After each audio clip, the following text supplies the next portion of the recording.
Hola, buen día. Mucho gusto. Mi nombre es Mauricio Alejandro Roelo Bustillo y voy a compartir con ustedes la exposición de esta charla a la que gentil y honrosamente me han invitado los organizadores del Congreso. Quiero agradecer, perdón, públicamente al doctor Octavio López, al doctor Marvin Macedo por considerarme para esto. Es un honor para mí poder compartir pues algunas trazas de experiencia y conocimiento con ustedes, y quiero de antemano excusarme ya que por razones personales y tecnológicas no puedo estar en vivo. Sin embargo, consideré la oportunidad de enviar esto material y las conversaciones con ustedes por esta vía porque quiero sentirme eh, útil para el Congreso y útil para los participantes.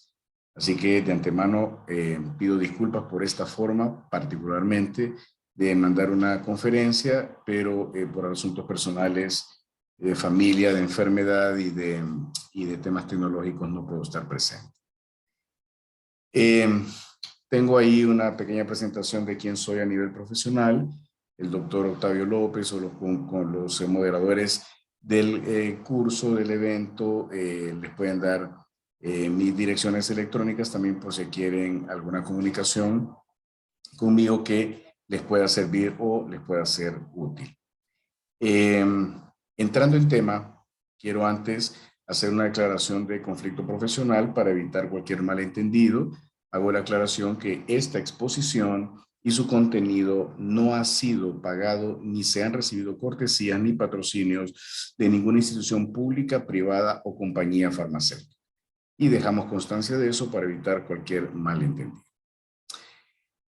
No se puede entender un fenómeno bioquímico en el cerebro que se traduce después en un evento clínico sin comprender los neurotransmisores.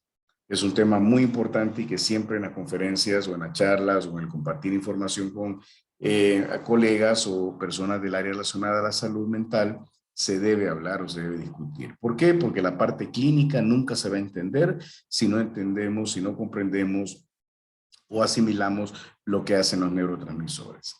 Entonces es importante que reconozcamos la función o la disfunción de más de 50 sustancias en el cerebro.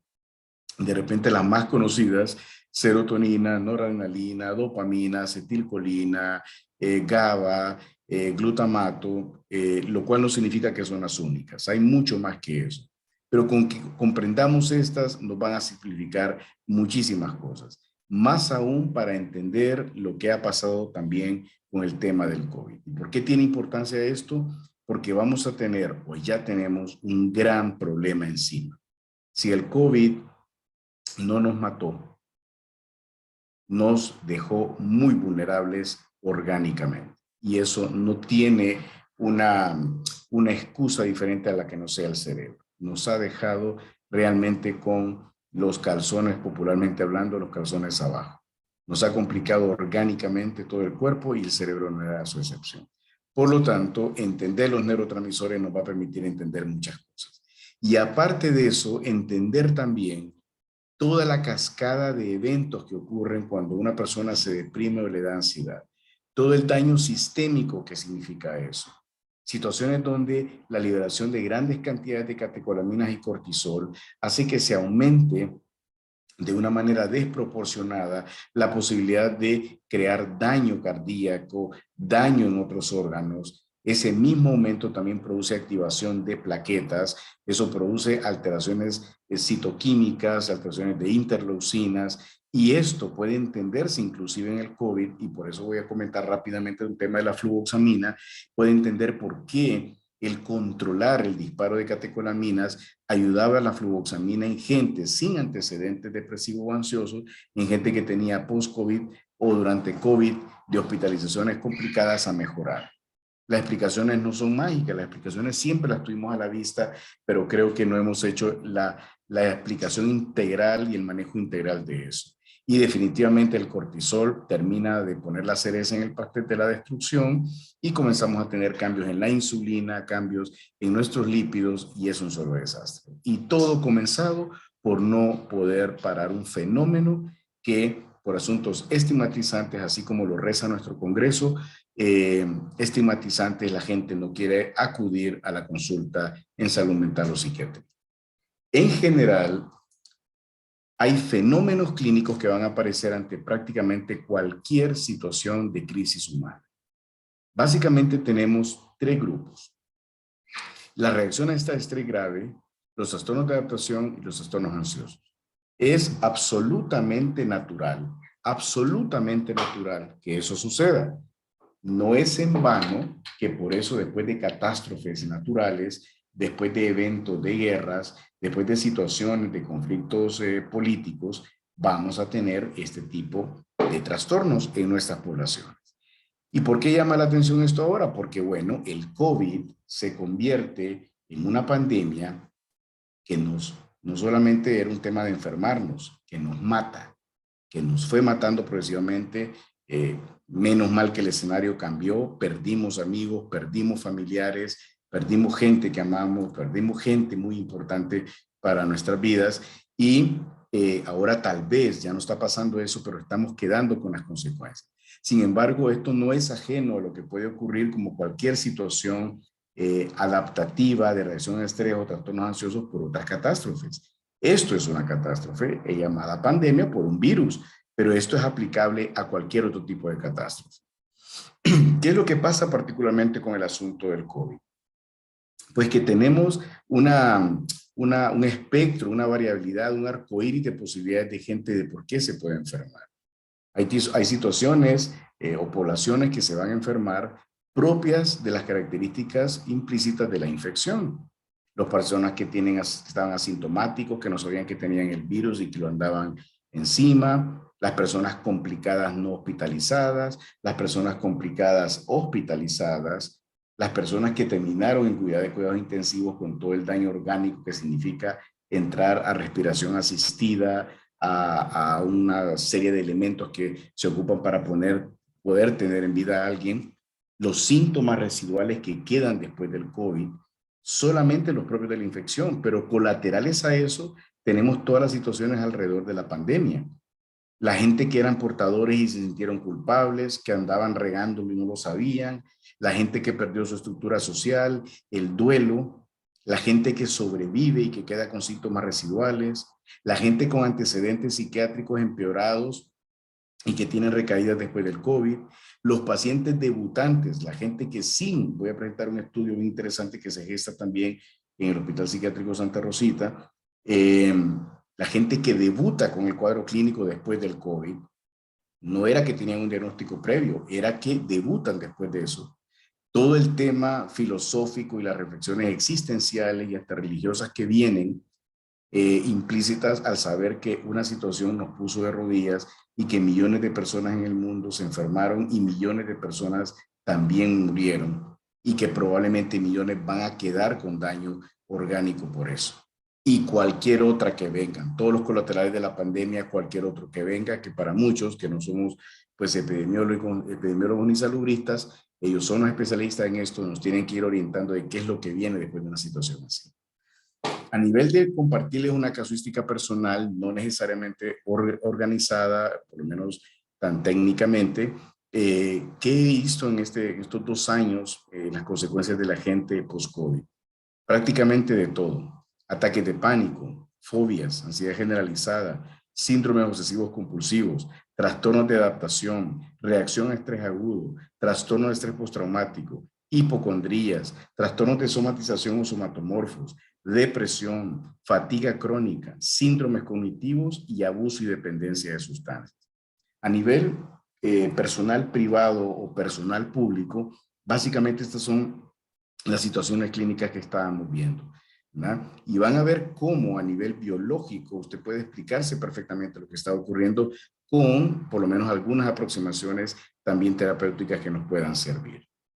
Quiero hablar de este estudio que la doctora Infieri Tani Benítez Torres me ha compartido, por lo menos solamente como un preliminar. Este estudio no está publicado todavía, este estudio va a ser parte de una tesis, este estudio va a ser parte también de una presentación un poco más grande, a los cuales les invito, que va a ser en el Congreso Médico Nacional en Ceiba, y habla precisamente de sí, un estudio serio que he estado en los hospitales psiquiátricos, particularmente con el apoyo incondicional del Hospital Psiquiátrico Santa Rosita y sus autoridades. Y es un estudio muy interesante, hasta donde yo sé, inédito en el país. Aquí habían 210 pacientes que son parte del estudio en los hospitales psiquiátricos Mario Mendoza y Hospital Psiquiátrico Santa Rosita entre octubre a diciembre del 2021. Es un estudio transversal descriptivo. El 5%, es importante que sepan esto, de los pacientes no se habían vacunado. La comorbilidad más frecuente que había en personas que habían sufrido COVID y que asistían a los hospitales era la hipertensión, la no psiquiátrica, ojo. Y miren qué curioso, los síntomas residuales que más frecuentemente se presentaban era el dolor muscular. Miren qué interesante esto. Pero si nos vamos al resultado psiquiátrico, neuropsiquiátrico, la cosa se pone complicadita. El diagnóstico más frecuente en pacientes de este estudio que resultaron con COVID y asistían a hospitales psiquiátricos fue la ansiedad. La ansiedad. Y por eso, al inicio de la presentación les decía, pongámosle atención a las reacciones de estrés agudo, a los trastornos de adaptación y a los trastornos ansiosos. Es la ansiedad la primera respuesta humana cerebral que ocurre ante determinado acontecimiento. Curiosamente, de esos trastornos de ansiedad, 1/3 de esos pacientes eran debutantes, es decir, no tenían ningún otro trastorno mental que justificar una recaída. Eran debutantes. Si ustedes toman eso en cuenta, no es nada despreciable la cantidad. La segunda era la depresión, o también la depresión junto con ansiedad.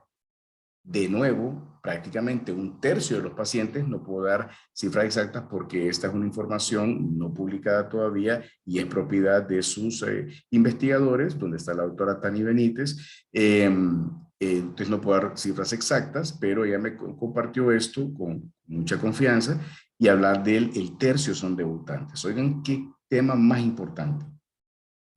2/3 de esas partes, es cierto, sí, eran ya pacientes conocidos que tenían un COVID y empeoraron. Ok, se entiende. Pero que me digan que una tercera parte de un pastel es realmente primera vez que le pasaba esto después de una infección por COVID, hay que ponerle atención. Curiosamente son las personas del sexo femenino, las mujeres las más afectadas. Y los no debutantes, miren qué interesante, que ya tenían un diagnóstico psiquiátrico, los más frecuentes eran los pacientitos con enfermedad bipolar, trastorno afectivo orgánico, trastornos dependientes a drogas y alcohol y trastornos depresivos. Esos eran los 4 grupos sindromáticos donde más habían recaídas, estos no eran debutantes, pero que habían tenido recaídas post-infección del COVID. Prácticamente todos ligados a trastornos afectivos dentro de lo que los psiquiatras clasificamos en nuestras nomenclaturas. Otros síndromes menos frecuentes, y este fue un dato que me interesó mucho, eran las alteraciones cognitivas. Y me comentaba la doctora Benítez que curiosamente la literatura recoge que tuvieron que haber encontrado más. Miren qué dato más interesante. En mi consulta privada yo sí he encontrado más alteraciones cognitivas junto con ansiedad y depresión, definitivamente. Pero curiosamente, la doctora se encontró menos alteraciones cognitivas en su estudio, lo cual me parece un tema bastante valioso porque es diferente a lo que ha ocurrido en otros estudios. Entonces, pueden ver ustedes que, y quiero compartirles esto para que también se entusiasmen, que tenemos que hacer investigación, debemos crear nuestra propia data de información en temas tan importantes como este. Vean entonces que a nivel neuropsiquiátrico, el sistema nervioso central, llámelo usted desde la perspectiva neurológica, neurocientífica y psiquiátrica, tiene un montón de síntomas que tienen que ponerle atención. Miren cómo, por ejemplo, los pacientes quedan con fatiga después de los efectos a largo plazo del COVID. Quedan con fatiga, dolores de cabeza, trastornos de atención, vean que no es nada despreciable, hasta el 27%. Y a partir de ahí, los demás síntomas. La anosmia, que es un daño evidentemente neurológico, pérdida de memoria, ansiedad, depresión, fiebre, trastornos del sueño, trastornos de la respiración. Entonces van a ver cómo sí, la afectación que ocurre en el sistema nervioso central es alta, independientemente qué especialidad de las neurociencias sea la que la vea. De repente mis amigos y amigas del área neurológica o neurobiológica están viendo algún fenómeno, evidentemente propio de su área. Nosotros en psiquiatría estamos viendo el otro fenómeno E invito a las demás áreas de neurociencias y de neuropsicología que por favor midan el fenómeno. Estoy seguro que van a encontrar también una casuística que le va a aportar mucho esto, no solamente a nuestros pacientes o a nuestra población local, sino que al mundo entero, porque estamos recogiendo información. Entonces es importante que veamos cuáles son las consecuencias neurológicas del COVID.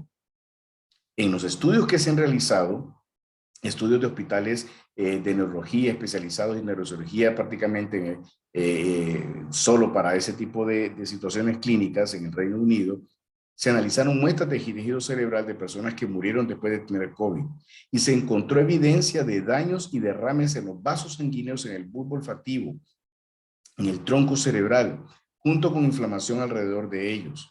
Se cree que a raíz de esto, las células endoteliales que forman la barrera hematoencefálica están siendo atacadas y las proteínas y las células escapan de estos vasos sanguíneos, ocasionando lo que ya conocemos después como una serie de cascadas en sangrado y cascadas en tromboembolismo que pueden ocurrir post-COVID. El COVID-19 invade las neuronas, las secuestra y hace copias de sí mismo. Se vale de esta maquinaria de neuronas para multiplicarse, pero no las destruye. Ustedes saben que los organismos oportunistas hacen eso, ¿verdad? No destruyen la maquinaria, solo la utilizan para multiplicarse. Y en lugar de eso le cortan el oxígeno a las células adyacentes, lo que ocasiona que se marchiten y se mueran. De una manera coloquial se va entendiendo entonces por qué muchas funciones colaterales, sin que nos maten a nivel neuropsiquiátrico, nos empiezan a marchitar. No hay evidencia de una respuesta inmunitaria a este problema, ya que es una especie de infección silenciosa. Y eso evidentemente lo estamos viendo ahora traducido en la gran cantidad de gente que como consecuencia después del COVID tiene estas alteraciones.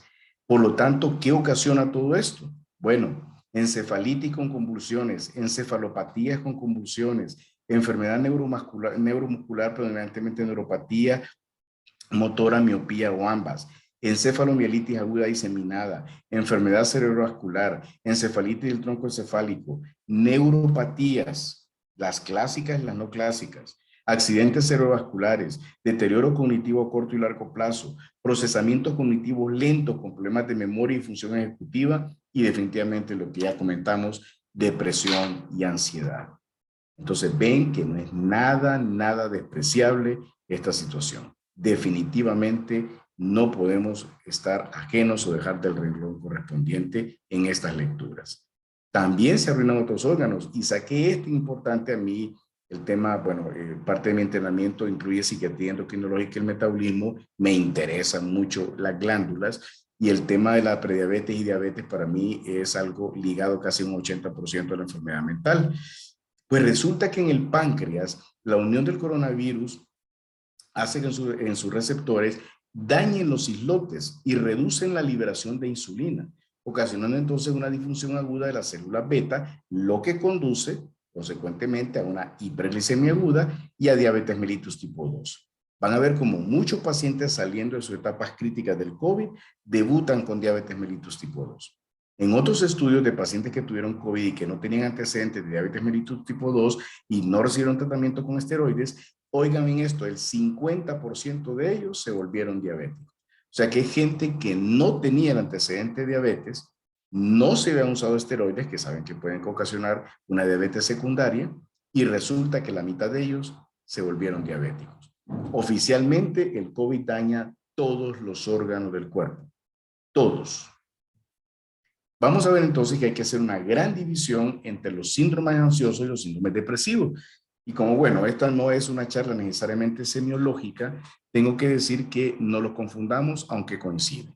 Síndromes ansiosos básicamente tiene que ver con todos los sistemas neurovegetativos alterados, el miedo, la inquietud, la angustia que la gente siente, las alteraciones con los inicios del sueño, la sudoración, taquicardia. A diferencia de síntomas depresivos donde la gente lo que tiene es una fatiga crónica, una tristeza, una falta de energía, desmotivación, alteraciones de la concentración, periodos en los cuales puede tener alteraciones en su alimentación, también se altera el sueño. Y fíjense que la verdad los síntomas pueden coincidir, pero no son lo mismo. Y hago la aclaración porque la gente a veces, a una persona con depresión le quiere decir que lo que tiene es ansiedad y no, se llama depresión lo que tiene. No cambiemos los nombres por hacerle un favor a alguien para que no se sienta mal. Usted lo que tiene es depresión clínica, estos son los síntomas. Usted lo que tiene es una ansiedad clínica y estos son los síntomas. En la inmensa mayoría de la gente coinciden. Por favor, no nos equivoquemos. La gente puede estar confundida, pero no nosotros. Nosotros somos clínicos o investigadores. No podemos confundir eso. Entonces van a ver cómo hay una serie de medicamentos que según la condición clínica ustedes pueden utilizar. Hay tratamientos farmacológicos y no farmacológicos para estrés agudo. Ven ahí algunos. Esto queda en propiedad del Congreso, por lo tanto pueden pedirlo para que ustedes lo tengan en su poder. Evidentemente no puedo referirme a cada situación farmacológica, pero ven que hay opciones, hay farmacológicas y no farmacológicas. En los trastornos de adaptación, por ejemplo, en el burnout del personal de salud, saben ustedes que los médicos, las médicas, enfermería, personal de cuidados de UCI, creamos una situación, un trastorno de adaptación que comúnmente se le llama el burnout o andar quemado. Y el burnout puede producir un daño terrible clínicamente a la persona y como somos profesionales de la salud, también a la gente que atendemos. Es otro punto que debemos tener importante. Claro que nos podemos enfermar nosotros también de eso, podemos comportarnos de una manera bastante grosera con nuestros pacientes, que es uno de los síntomas principales de eso. Y así van a ver ustedes que hay tratamientos para trastornos también de adaptación. Ven que está todo el tema farmacológico y el no farmacológico. No desestimen, por favor, que hay gente que va a mejorar muchísimo con los acompañamientos terapéuticos sociales y familiares, con psicoterapia breve, con psicoterapia de apoyo. Ayer, maravillosamente, el doctor perdón, Luis Madrid nos presentó un temazo, un contenido espectacular sobre psicoterapia de apoyo, sobre la psicoeducación, y esto definitivamente lo tenemos que retomar. Claro que hay medicamentos también que sirven para esto y están las otras herramientas. Vean qué se puede dar para ansiedad fóbica. Básicamente, si ustedes se fijan, se van repitiendo fármacos y acompañamientos psicoterapéuticos para esto. ¿Por qué? Porque la inmensa cantidad de síndromes ansiosos, claro que se parecen. También tenemos exclusivamente para agorafobia. Van a ir viendo cómo le vamos colocando a las benzodiazepinas signos de interrogación. ¿Por qué? Porque las benzodiazepinas deben tenerse con mucho cuidado en las personas post-COVID. Por varias razones. Por las mismas propias de las benzodiazepinas, el daño cognitivo, la adicción y aparte que la depresión respiratoria que puede ocurrir durante la infección del COVID o post-COVID puede ocasionar precisamente que con las benzodiazepinas la cosa empeore. Así que en lo posible, por favor, tengan cuidado con las benzodiazepinas. No las voy a satanizar, pero tampoco quiero que suene esto una promoción de ellas. Para nada que una persona en psiquiatría seria va a andar promocionando benzodiazepinas por doquier. Hay que tener cuidado con eso. Vean el trastorno por pánico, básicamente se van repitiendo lo mismo, lo importante es que usted llegue a hacer los diagnósticos. Ansiedad generalizada, básicamente se va repitiendo lo mismo, ¿verdad? Hay opciones tanto para colegas del área médica como colegas que no son del área médica. Para el trastorno mixto ansioso depresivo, lo que le decía, se calcula que hasta el 70% de los casos la gente tiene ambos síndromes, tanto el síndrome ansioso como el síndrome depresivo. Menos mal que la inmensa mayoría de los tratamientos se pueden dar para ambas causas. Y aquí me detengo, antes de hacer la recta final, un ratito, en hablar de la revisión, una revisión práctica clínica de tanto los psicotrópicos o psicofármacos como los fitopsicotrópicos. ¿Y por qué hago esa diferencia? Porque sé que aquí en nuestro congreso hay colegas que no son necesariamente psiquiatras y hay compañeros del área de salud mental que no son necesariamente médicos. Así que tenemos varias opciones. Evidentemente, este no es un curso exclusivamente para eso, pero sí quiero que le den una lectura y que le den reflexión a esto. Dentro del mundo de los psicotrópicos, claro, se están gestando estudios hasta ahora con eso, pero de entrada consideren los IRS para tratar ansiedad y depresión, que va desde el escitalopram, la famosa fluvoxamina, que la han utilizado otros colegas en cuidados intensivos y en medicina interna sin que el paciente sea psiquiátrico. Hay toda una exposición y contenido internacional para eso. Paroxetina, sertralina. Hay que tener también atentos el tema del bupropión. El bupropión como una medicación que mejora dopamina y adrenalina, claro que nos va a servir para la atención y concentración propia del daño por COVID. La mirtazapina, maravillosa para temas de sueño, alteraciones del apetito y depresión. la aciticolina que está en los dos grupos, tanto el de suplementación complementación como también en los psicotrópicos.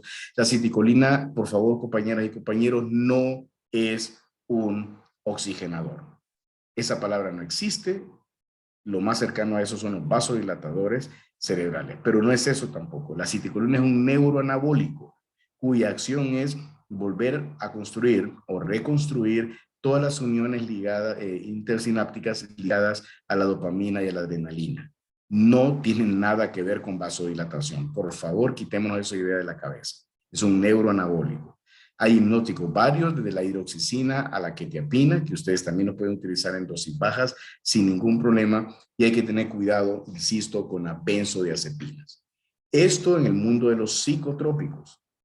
Los que somos médicos, los que somos médicas, claro que los podemos dar. La gente no va a buscar como especialistas en esto, o a los colegas de medicina general o de cabecera o de medicina interna, claro que los pueden dar, no le tengan ningún temor, con las consiguientes consideraciones en cuanto a la dosis y la efectividad. Recuerden que esto no va a mejorar a la persona en 2 semanas. Mínimo se van a ocupar 6 semanas de uso para llegar a la dosis correcta en la que usted puede empezar a notar cambios. Esto no va a ser de inmediato. Sin embargo, para los colegas, amigos y amigas que no son médicos o no son especialistas, tienen otras opciones. Hay fitopsicotrópicos, suplementación y complementación a base de, y aquí con el permiso de las compañías y del Congreso mismo, tengo que decir los nombres porque estos son suplementos que tienen combinaciones de minerales, vitaminas u otros oligoelementos. Lean, por favor, sobre estamina, sobre Cogniforte, lean sobre arginina, la misma aciticolina como neuroanabólico, los multivitamínicos que tengan zinc, por favor, para levantar la inmunología de cualquier persona, no solamente para temas de COVID, debe tener zinc. Los multivitamínicos deben tener ese otro elemento de zinc. Va más allá de solamente las vitaminas de todo el abecedario. Debe tener zinc.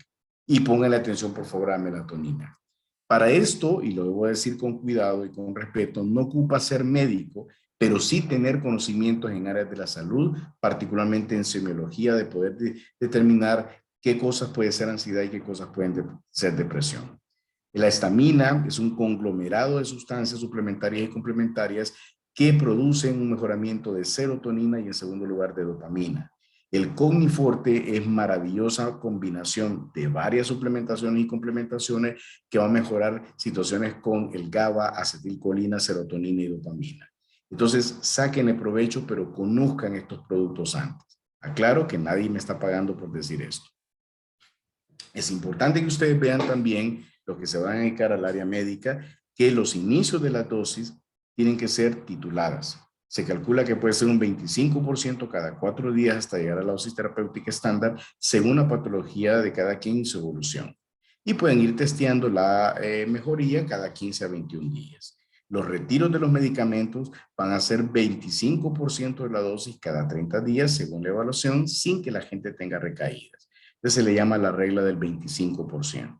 El tiempo de duración de un tratamiento varía según la patología, pero en general puede llevar, si son casos debutantes, de 8 a 12 meses mínimo hasta toda la vida. Y hacemos esa aclaración porque mucha gente llega a creer que con 2 días de tomar esto va a estar muy bien. Eso no va a pasar. Y recuerden algo, el COVID es una novedad para la humanidad.